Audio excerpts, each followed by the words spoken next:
Hey, it's Benjy from Benjy Talks Tech, and today is, I don't even know, looks Thursday the 12th of March, and doing a quick one on 250cc by Inder.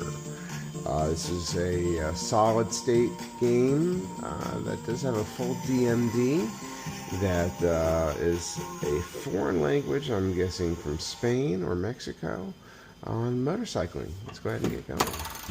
See how it plays. If you're a motorcycle fan, this seems to be like a no-brainer.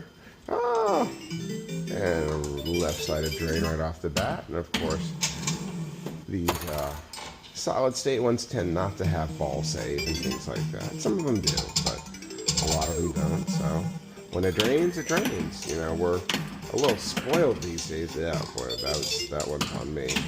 A little spoiled these days on how quickly we start to rely on ball saves and all the other things we do to try to extend the game a little bit more, because, you know, listen, sometimes pinball only lasts 45 seconds. Like so many things in life.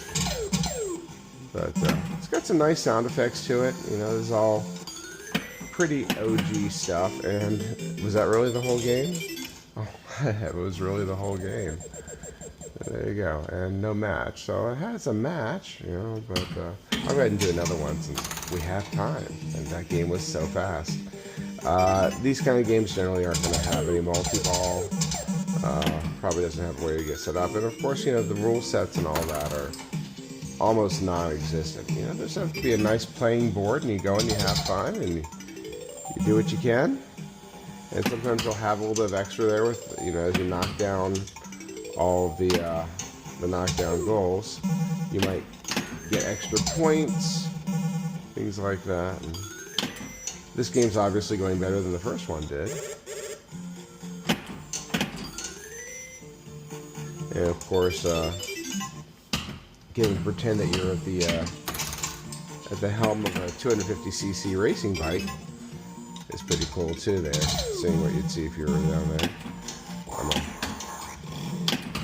I'm going to say at this point, a former motorcyclist. I still have a motorcycle in the yard, but it's going for sale. And did a lot of riding. Never anything small as that, other than when I took my NSF course. But of course, a 250cc racing bike is going to be a lot different than the 250cc Nighthawk that I rode to get my license. So, real nice, normal physics, good stuff.